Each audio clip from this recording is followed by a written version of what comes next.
Olá, boa noite. Vou só confirmar que está a aparecer.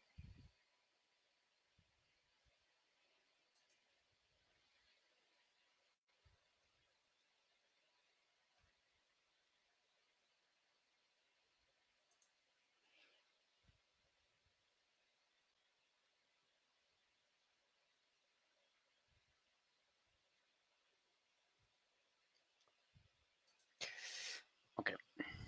Suponho então que esteja na página. Daniel, confirmas então que já é a feed. Ok, perfeito. Enquanto não escrevem a primeira pergunta, tarde demais, o Gonçalo já escreveu.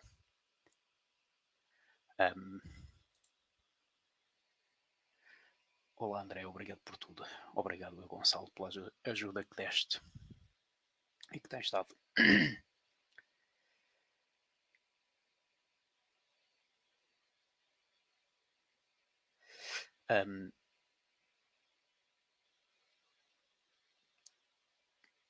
Como foi possível que o SARS 2002, porque o SARS 2002 apareceu numa altura do ano diferente. O SARS 2002 apareceu em países tropicais ou subtropicais primeiro, se bem me recordo, e portanto teve de lutar logo com os efeitos ambientais muito cedo. Os picos, se bem me recordo, o pico principal depois foi no Canadá, onde teve bastante já durante o inverno. E, portanto, ele não teve grande tempo, não teve grande possibilidade de se desenvolver. Mas sinceramente 2002 precede. Eu estudei isto em 2009, portanto não tenho a certeza do padrão de que ele seguiu.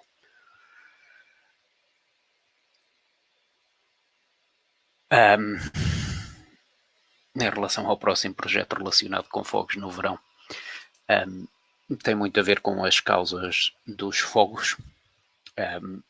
Os fogos não estão relacionados com a mudança da espécie florestal, estão relacionados com a mudança social, o desaparecimento de três coisas fundamentais: o aparecimento do gás de garrafa, o aparecimento dos adubos sintéticos e o desaparecimento da pastorícia. É a tese central em relação a isso. Desculpa não responder muito mais sobre o SARS 2002. Nunca estudei propriamente bem. Tem mais a ver, provavelmente, com a altura do ano em que apareceu.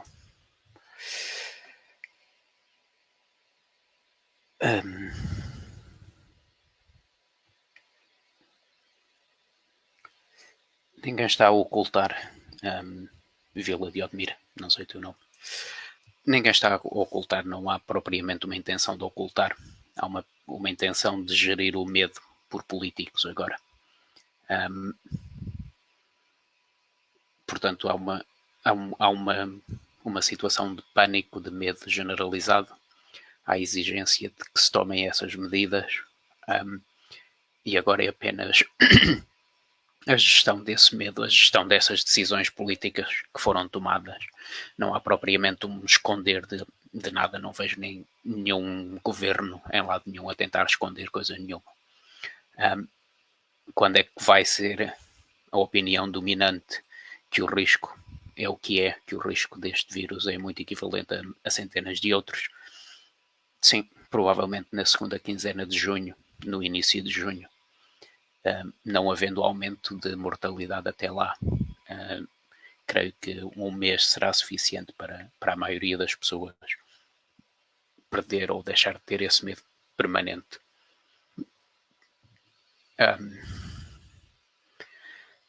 Se tenho outra data, não. Por simplesmente a partir de agora, não, nada tem a ver com epidemiologia, tem apenas a ver com medo. Não, antes está aqui o Rui.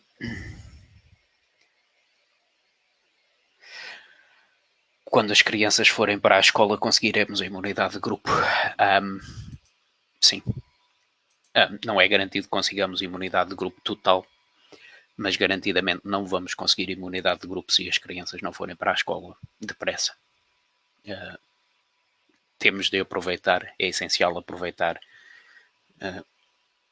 o abrandamento da infecção agora que chegou a primavera e que claramente está a abrandar para deixar as crianças voltar à escola, serem infectadas sem qualquer risco para elas, não vão sofrer nada.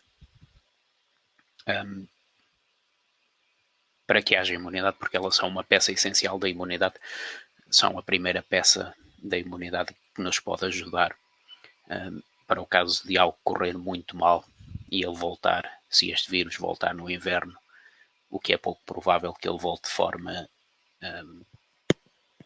assustadora ou que crie qualquer tipo de problema, mas na eventualidade de algo correr muito mal e algo ser muito diferente do que podemos esperar, devemos voltar com as crianças o mais depressa à escola, para o bem das crianças também. As crianças estão a sofrer. O afastamento social não é bom para as crianças. Há relatos do aumento da violência doméstica. Elas estão a ser vítimas. Portanto, quanto mais depressa voltarem à escola, melhor para elas e para todos nós, para a imunidade e não só. No caso de Portugal, por exemplo, as crianças continuam a ter direito a refeições, mas há países em que, por exemplo,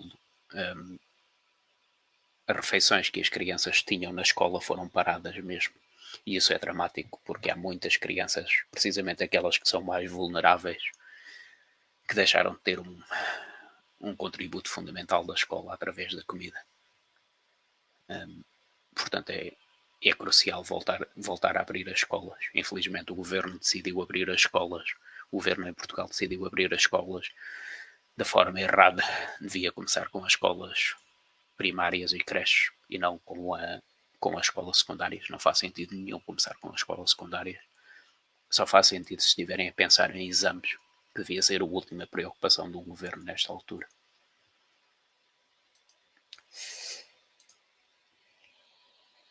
O que considera ser um fator multiplicativo razoável entre PCR e serológico depende muito da região.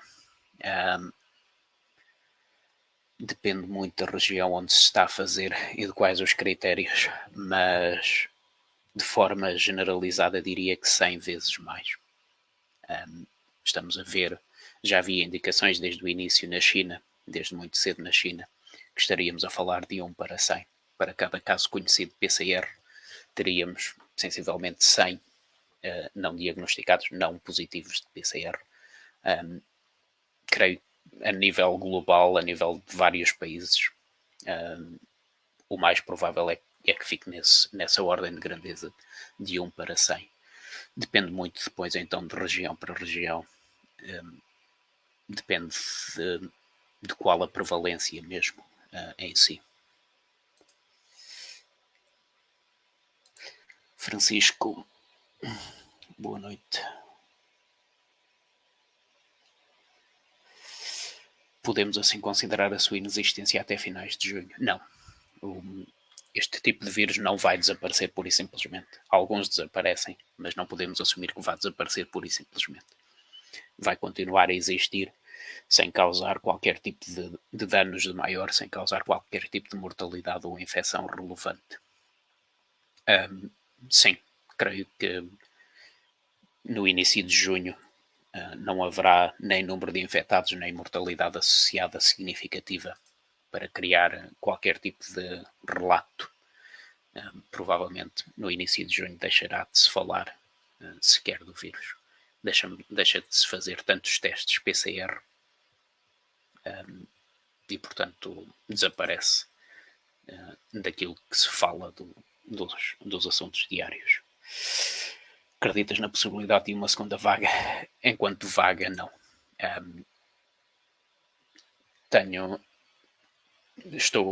Estou convencido que a infecção já fez o que tinha a fazer.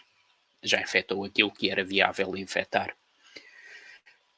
E, portanto, quando voltar, que vai voltar, estou certo que voltará, não estou certo, ou estou mais certo que não voltará numa segunda vaga. Quando voltar, voltará no outono ou no inverno, com outros vírus, com os normais da gripe e da constipação, outros corona e outros influenza. E quando voltar vai estar a competir com esses outros vírus. Aquele que primeiro infectar uma pessoa será aquele que causa a morte. E, portanto, não haverá tanto espaço para infectar pessoas e causar a morte e ser determinado, ser testado para causar essa morte. Portanto, sim, está a desaparecer. E se voltará como outro vírus, como outro qualquer. Para terminar, quais as razões para que os países mais pobres da África e Ásia tenham taxas de mortalidade mais baixa do que os mais ricos? Porque têm populações muito mais jovens. Os países mais ricos são aqueles que estão também mais envelhecidos. E, portanto, este vírus tem claramente um risco muito acrescido para pessoas mais vulneráveis do que tem para pessoas jovens. E, portanto, é natural que os países africanos tenham muito menos incidência e muito menos consequências. Além de que os países mais pobres estão genericamente no hemisfério sul, que estão no verão. Portanto, a combinação dos dois explica que até agora não tenha havido nada de relevante. Mas mesmo quando entrar o verão, quando chegar o verão ao hemisfério sul, esses países mais pobres são também aqueles que têm as populações mais jovens e, portanto, ainda que cause mortes, as percentagens, as incidências são muito menores do que estamos a ver nos países mais ricos. Sérgio.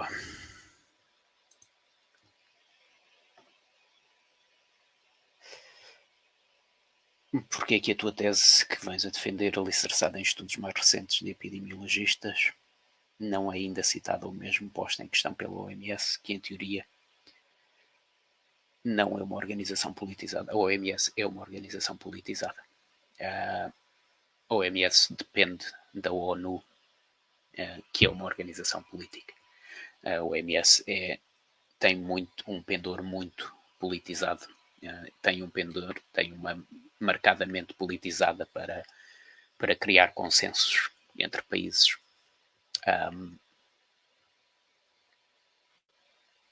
Porque é que estas teses não são defendidas pela OMS? Creio que a gestão de pandemias, a gestão de infecções, a gestão de doenças pela OMS devia ser refeita, devia ser redesenhada, reconstruída. Já é a quinta pandemia que eles declaram que, baseada em critérios muito subjetivos, e vou falar também disso, do que é uma pandemia, mas em que o padrão parece ser muito semelhante em cada uma delas. Há um alarme inicial por causa dos dados iniciais e que depois evoluem, ou têm evoluído todas, para haver muito pouco risco e ter muito pouco impacto. E, portanto, a OMS, não a OMS como um todo, a OMS como um todo tem um trabalho muito meritório. O trabalho da OMS em programas de vacinação é muito meritório. Foi em grande parte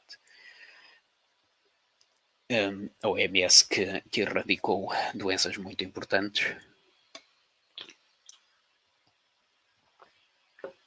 Mas na gestão de pandemias deveria ser reconstruída toda a estrutura política e técnica que gera a declaração de pandemias e a gestão de pandemias com os países. Uma pergunta também que me fizeram hoje, que é muito importante: a declaração de pandemia, porque é que a OMS declara pandemia se isto não é perigoso? A declaração de pandemia pela OMS não tem qualquer critério de risco. Os critérios são altamente subjetivos, mas não incluem nada sobre perigosidade. Uma pandemia é apenas declarada se for um agente novo, um agente infeccioso novo ou uma doença nova, se estiver em todos os continentes. E depois há mais alguns critérios, mas estes são os principais. Tem que ser algo novo e que esteja em todos os continentes, que esteja ativamente a desenvolver-se, a infectar em todos os continentes. Portanto, não há nada que diga isto tem que ser perigoso para declarar uma pandemia. Portanto, a declaração de pandemia por si é interpretada publicamente como algo perigoso, mas não é um critério usado pela OMS para declarar pandemia. E, portanto, isso há um desfazamento entre aquilo que uma pandemia significa para a OMS e aquilo que significa para o público em geral.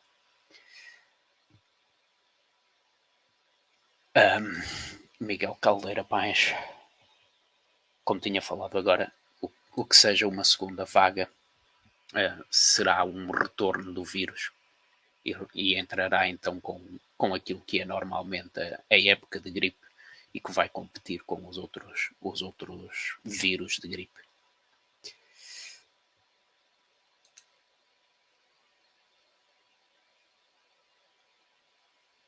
Porquê é que nos preocupamos com este vírus se vamos todos viver com ele até morrermos?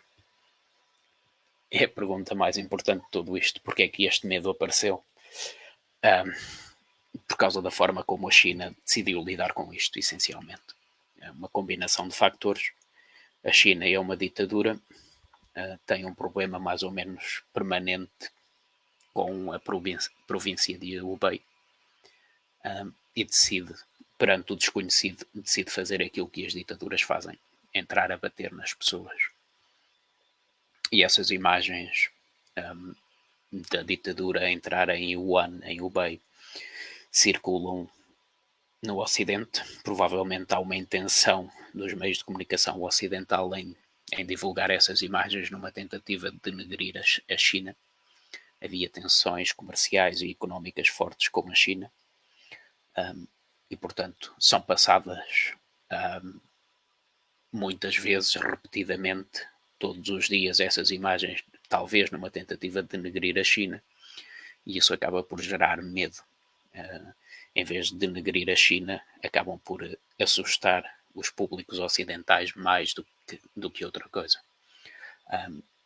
E, portanto, esse medo é gerado por causa da reação da China, por causa daquilo que a China decidiu fazer, e depois torna-se real nos países ocidentais quando entra na Itália, que tem então uma mortalidade pulmonar e tem uma mortalidade muito alta de qualquer forma.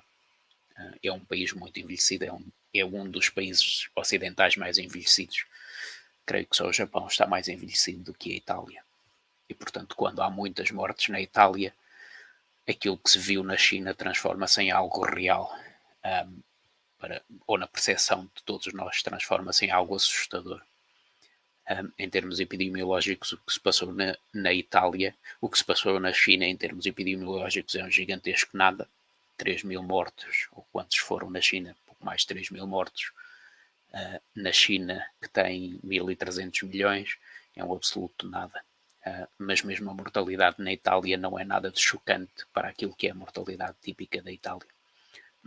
Mas esta percepção exagerada do que se estava a acontecer na Itália transforma as imagens que vieram da China em algo real, um medo real. É a única explicação que encontro porque é que estamos com medo deste vírus, quando este vírus é o que é. É um efeito de amplificação do medo através de jornalismo e redes sociais, sem qualquer contexto. Números dados sem contexto, imagens dadas sem contexto. Pessoas que nunca olharam para uma curva de mortalidade anual e que não temos noção do que é a morte, de quantas pessoas efetivamente morrem no ano normal.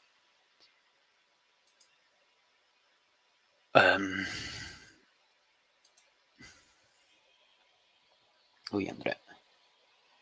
Da Gabriela, que lança nova luz sobre o nível necessário para a herd immunity. Eu suponho que este seja então um artigo de Liverpool. Eu não consigo abrir links a partir daqui. Suponho que isto seja o artigo de Liverpool, da equipa de Liverpool, que diz que 15% serão suficientes. Não me surpreende. Eu tinha andado a dizer desde o início, ou desde muito cedo, que as infecções pulmonares param tipicamente nos 30%, mas nunca tive nenhum artigo, nunca tive nada substancial, era um número que eu tinha apenas de memória de Munique, de quando andei a estudar isto. Portanto, eu tinha noção que era bastante baixa em relação àquilo que se diz, os 70% ou 80% que teoricamente seriam necessários. Tinha essa noção que na prática a imunidade é muito mais baixa. Este artigo vai ainda mais longe ao trabalhar as dinâmicas populacionais muito mais detalhadamente. Diz que serão precisos 15%. Não me surpreende tudo. Até porque as pulmonares efetivamente param a maioria dos estudos que existem serológicos e de prevalência indicam que aos 15% efetivamente elas começam a parar na prática. Portanto, parece ser parece ser uma modelação muito detalhada que leva àquilo que parecia já ser o conhecimento geral em termos de comportamento destas infecções. E isto também vai em linha com o que estamos a ver de países que, entretanto, vão levantando as medidas de contenção e que não apresentam qualquer tipo de reinfecção de novos picos.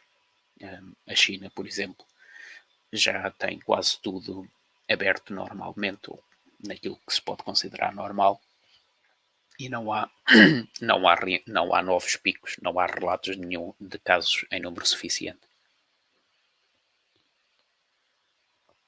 E vai em linha então que a imunidade pode ser muito mais baixa do que pensávamos. Só consigo explicar que a China não tenha casos nenhuns mesmo com efetiva imunidade. Mesmo com o verão, nunca esperaria que eles ficassem a zero, porque eles estão em zero absoluto. O número de casos tem sido muito pontual.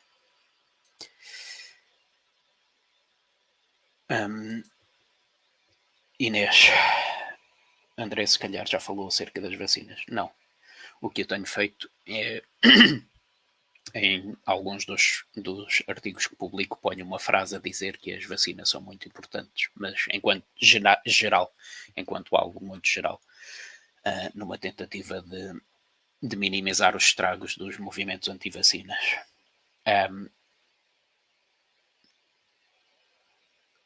Numa vacina para este vírus, é relativamente improvável que tenhamos uma vacina. Certamente não a vamos ter num prazo útil, não a vamos ter em meses, não a vamos ter em semanas ou poucos meses. Estaremos a falar de anos para ter uma vacina. Não há nenhuma vacina conhecida e eficaz para a família corona. Para a família corona humana. Acho que há para a família corona veterinária em animais, mas não conheço nenhuma para os vírus humanos. Também porque são pouco importantes e, portanto, não justificam sequer o desenvolvimento de uma vacina. Mas as vacinas, como se vê na vacina da gripe, as vacinas para este grupo etário, principalmente, são muito pouco eficazes. Os sistemas imunitários acima dos 65, 70 anos já não são o que eram. Não são os sistemas imunitários de crianças. E, portanto, a vacina reage menos. Provoca menos imunidade, provoca menos reação do sistema imunitário por si, que já está debilitado. E, portanto, as vacinas acabam por ser muito pouco eficazes nestes grupos etários e nestes vírus. Portanto, mesmo que apareça uma vacina em tempo útil, não vai ser a salvação, não vai fazer a diferença. De repente temos imunidade para toda a gente. Não temos. Estamos a falar de imunidades em 20, 30, 50% das pessoas que tomam a vacina. Portanto, não vai ser só por aí. Não vai ser uma vacina que vai, de repente, tirar todo o medo ou fazer desaparecer o vírus. Se fosse uma infecção infantil para crianças, sim, uma vacina pode fazer uma diferença abismal do dia para a noite com vacinação. Infelizmente, para este grupo etário, o sistema imunitário já é o que é. Boa noite. É possível este vírus desaparecer devido à mutação? é possível desaparecer devido a 1500 fatores, dos quais nós não conhecemos metade deles. Sim, é possível que haja uma mutação que se torne dominante em termos de infecção e muito menos agressiva, que toma conta da infecção sem causar dano e na prática acaba por desaparecer. Portanto, sim, é possível desaparecer devido à mutação, é possível desaparecer devido aos padrões quando o inverno, quando chega o verão agora no hemisfério norte, o normal é que eles se transfiram para o hemisfério sul e fiquem ativos no hemisfério sul e depois voltam para o hemisfério norte no próximo inverno, mas esta transferência pode não acontecer sequer. Ele pode pura e simplesmente não fazer essa transferência e desaparecer com o verão agora e desaparecer a infecção que existe atualmente no hemisfério sul.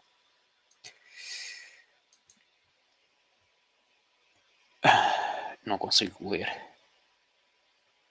É sobre a análise genética confirma que a Covid já circulava no ano passado. Não sei ao certo o que é que esta notícia diz. Sim, começa a haver indicação de que o vírus já circulava há muito mais tempo. Há o caso francês de um morto que foi testado novamente agora, que tinha morrido em dezembro, salvo erro. Portanto, a partir do momento em que se dá a morte, o vírus fica no corpo e, portanto, os testes PCR continuam a dar positivo durante não sei quanto tempo, mas durante meses. E, portanto, é possível ir buscar pessoas que suspeitem eventualmente que morreram antes do início oficial, fazer o teste e saber se estavam infectados à data de morte. Portanto, há agora um caso na França que aparentemente confirma uma infecção muito anterior. Já tinha havido outro caso nos Estados Unidos que indicava infecção várias semanas antes do início oficial. E há modelos na Itália. Não vi com muito detalhe o que é que eles fizeram na Itália, mas há indicação de uma universidade italiana de que a infecção visível na Lombardia não é compatível com a primeira data conhecida.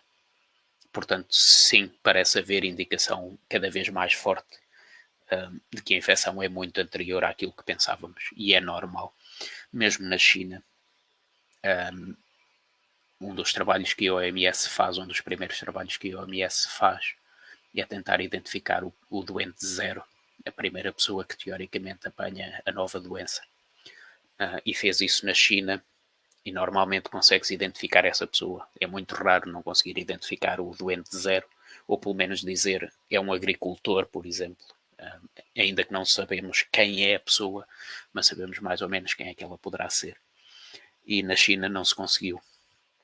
Na China continua a haver centenas de pacientes zero iniciais que estão associados ao tal mercado.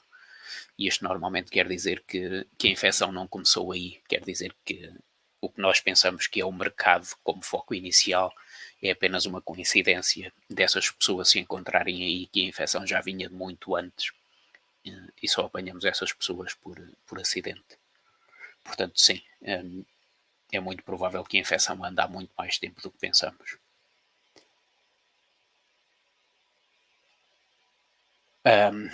Sim, António, é a mesma pergunta. No sentido da imunidade de grupo, é boa notícia. E isto também ajuda a explicar, por exemplo, porque é que a Lombardia e Nova York têm taxas de infecção muito altas, taxas em serológicos muito altos. Ajuda a explicar porque é que chegou tão alto, porque já andaria há muito mais tempo. Isto tem outra consequência, é que se já andava há tanto tempo, as mortes andavam a ser atribuídas a gripes e todas as outras causas que continuam a ser agora a principal causa de morte, mas andava escondido, andava a passar por gripe, o que diz muito sobre a letalidade, sobre o perigo dele. Se conseguiu andar durante meses sem gerar um alerta. O que podemos fazer para acabar com o medo? explicar. Não há outra forma do que explicar a quem tem medo. Explicar calmamente, repetidamente, explicar que há agora evidência muito objetiva de que isto é medo acima de tudo, e que o risco agora sabemos ser muito menor do que se poderia imaginar no início, ou que se pensava no início. Portanto, é uma questão social, é uma questão de explicar, de sensibilidade com as pessoas, sensibilidade do que é que estão a sentir, e passar a informação o mais objetiva possível. Explicar que a mortalidade é o que é muito abaixo do que vemos em outros anos, que é a realidade da vida. Que há 2 épocas de gripe, 2 invernos de gripe muito a menos do ano passado e este ano, que justificam que morra mais gente agora. Demonstrar os testes serológicos de Nova York e da Califórnia, que são muito poderosos, a dizer que a mortalidade é muito baixa, que a letalidade é muito baixa, para ser mais correto, é a letalidade, e que a infecção está muito espalhada. E, entretanto, eu perdi-me. JM Conde, não estás aqui? Estevão.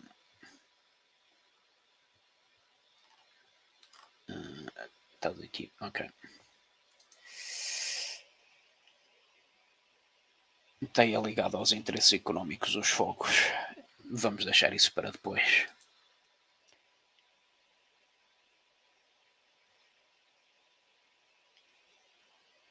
André, caso até outubro não consigamos imunidade de grupo e os casos de Covid se misturem com a gripe, o que achas que pode acontecer em relação às mortes? Nada. Não interessa de que é que morrem, se é disto, se é de outra infecção. Esses vírus vão competir entre eles na infecção, e aquele primeiro que infectar leva essas pessoas que estejam mais vulneráveis. E essas pessoas vão existir, vai existir um certo número de pessoas vulneráveis que têm outras doenças, que estão velhinhos, e conforme essas pessoas vão morrendo, vai deixando de haver pessoas nos grupos de risco para morrer de tudo isto. E, portanto, não havendo pessoas que sejam facilmente levadas por uma destas infecções, a mortalidade nunca pode explodir por aí acima, porque sabemos que isto tem o risco que tem para quem não está nos grupos de risco. Portanto, haverá uma época de mortalidade no inverno normal, não podemos esperar nada de excepcional. Eventualmente um pequeno aumento, dado que houve 2 épocas anteriores, no ano passado e este ano, uma vez mais, foram bastante amenas. Algumas destas pessoas poderão estar no inverno, e depende também do que é que vai acontecer no verão, porque as ondas de calor no verão já matam muita gente. E, portanto, se houver várias ondas de calor, a próxima época de gripe pode voltar a ser muito amena, apenas por isso.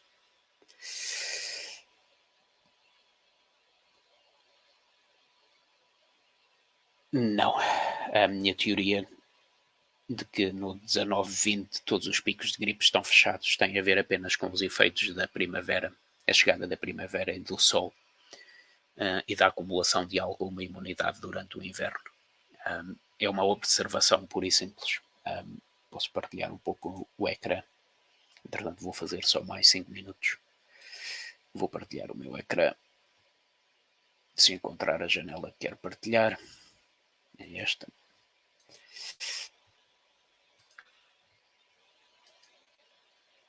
A observação da semana 19, 18 e 19 vem deste gráfico também. Por exemplo, isto é a mortalidade na Itália e tem a ver com estas quedas a vermelho, que estão quase sempre, ou a maior parte delas, no início do mês 4, no início de maio, deixa de haver mortalidade em excesso. Aqui é 4, não é maio, 4 é abril. Neste aqui é que é então 5 maio já fechou, e o mesmo se vê a nível europeu. Os gráficos de mortalidade por volta da semana, neste caso 17, 18, neste caso, estes picos de mortalidade já estão naquilo que é esperado nesta linha tracejada por esta altura do ano. E o mesmo se vê em cada país individualmente. Estes gráficos agora são menos visíveis, mas todos estes picos, normalmente pela semana 19, o mais tardar, já não tem qualquer expressão na mortalidade. E portanto é só isso. Não tem nada a ver com as mutações que se falaram nos Estados Unidos, que é mais fraca. Não. Era impossível prever se é que essa mutação existe. Não sei se existe, senão se tem algum fundamento em termos estatísticos a existência desta mutação. Mas se é que existe, era impossível prever. Não tem nada a ver com isso dizer que fecha nesta altura do ano. Muito obrigado. Os números de morte no Reino Unido e Itália estão dentro da normalidade.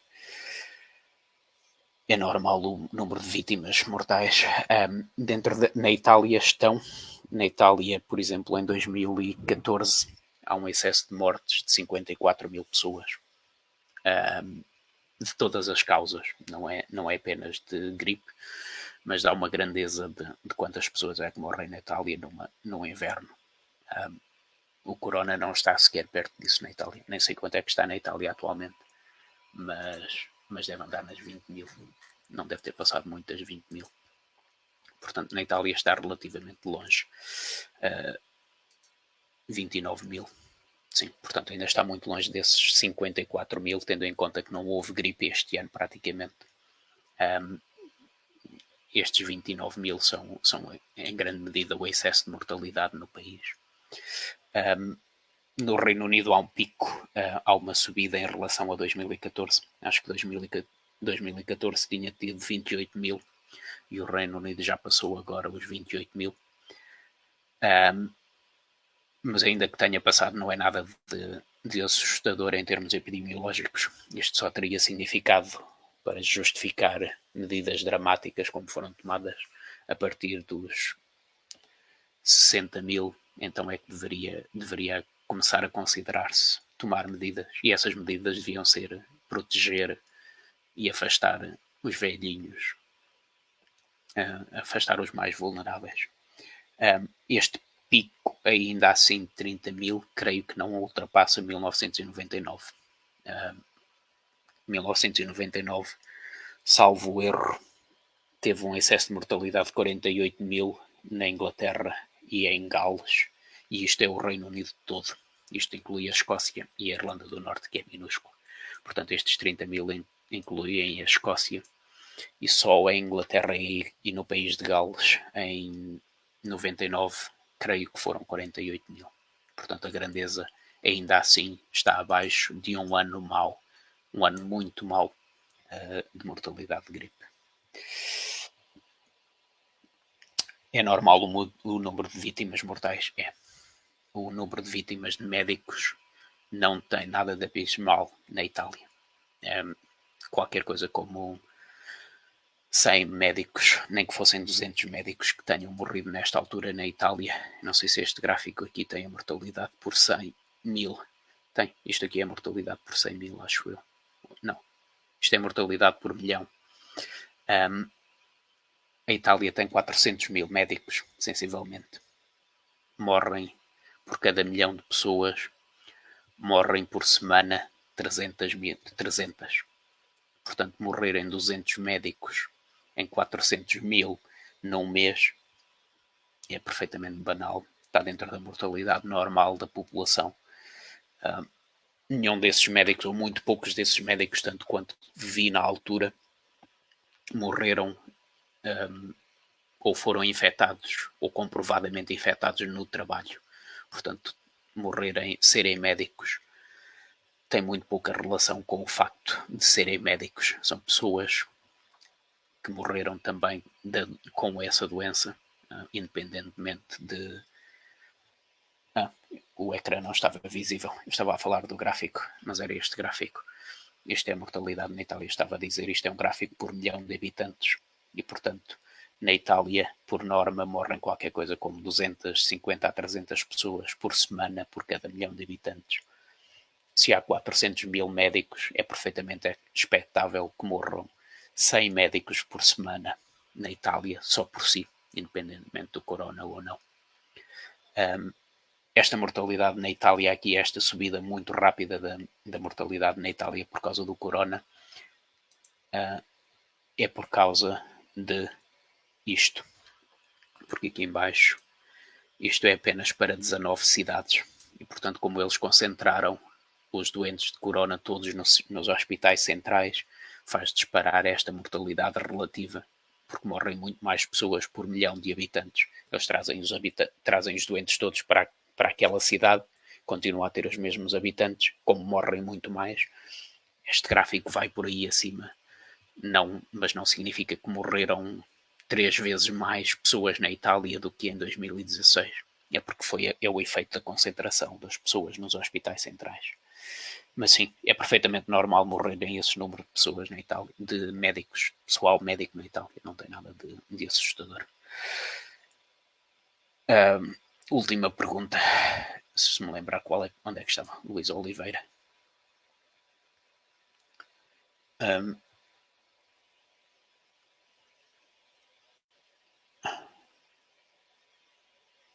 Qual é o melhor modelo? O sueco. O modelo Taiwan é muito invasivo da privacidade e depende muito do uso de máscaras também, que nos países ocidentais não é habitual e que, portanto, perdem a efetividade.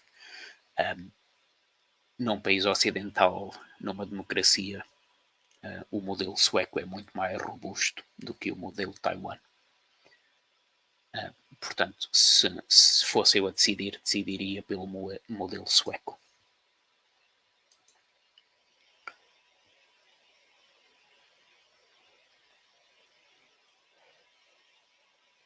Correndo o risco da pandemia se tornar uma questão de fé, em que medida é que a ausência de testes pode condicionar a imunidade? Não há ausência de testes serológicos. Há ausência de testes em Portugal. Também é um pouco um pau de dois bicos fazer os testes. Porque, por um lado, dizem há muito mais infectados, certo? Mas, por outro lado, vão indicar, provavelmente, que a percentagem de imunidade, a percentagem de infectados será 10%, 15%. E com tanta gente com medo e que sabe que a imunidade é de 60%, pode gerar mais medo ainda. Portanto, não é imediato que só porque temos testes este medo desapareceria. Pode ser o alastrar de ainda mais medo por causa desse efeito de ainda temos muito pouco para a imunidade. E vou responder só a mais uma. Só respondi a estas para responder ao Filipe Mateus, que é um amigo pessoal, e quis chegar à pergunta dele. Grande Filipe, olá. Portugal começou agora o desconfinamento gradual. Se daqui a 7 ou 8 dias se verificar um aumento dos infectados e dos mortos, não será isso um indicador? Bem, dos mortos não vais ver daqui a 7 ou 8 dias. Se houver um aumento significativo de infectados daqui a 7 ou 8 dias durante uma semana, se houver só um pico de um dia ou dois, não há grande interpretação nisso. Mas se subir e ficar durante, por exemplo, uma semana, sim, é uma indicação de que o confinamento estava a fazer efeito. Os mortos só devem ser visíveis daqui a 21, 24, 25 dias. Portanto, só se houver uma subida novamente de mortos daqui a 25 dias é que se pode ver nos mortos. Mas temos de ter atenção também com mais 25 dias. Mais 25 dias, já estamos a falar de junho. Podemos já estar a confundir essa subida de mortalidade com as ondas de calor. Se as temperaturas subirem muito no início de junho, vão causar uma subida de mortos. Não podemos depois confundir essa subida de mortos com efeitos do coronavírus. Portanto, é preciso ter cuidado por causa dessa sobreposição temporal. É preciso observar as temperaturas e garantir que não é por causa do aumento de temperatura. Também pode ser, apesar de agora já ser menos provável, o pólen pode ter efeito também, mas agora já é mais tarde no ano, já será difícil que o pólen cause grandes problemas em termos de mortalidade. E não sei quais é que são os padrões de mortalidade do pólen em Portugal. Só estudei para a Alemanha. Não temos tempo para o resto das perguntas, pois não vou querer dar cabo da minha garganta. E não faltam perguntas. Continuamos a ter dezenas de mais perguntas. Muito obrigado a todos. Talvez volte a fazer, não sei. Obviamente isto não é o meu emprego. Ninguém me paga para fazer isto. Talvez volte a fazer na sexta-feira. Talvez volte a fazer na próxima semana. Entretanto, vou disponibilizar também, como disponibilizei hoje, disponibilizo este vídeo no YouTube.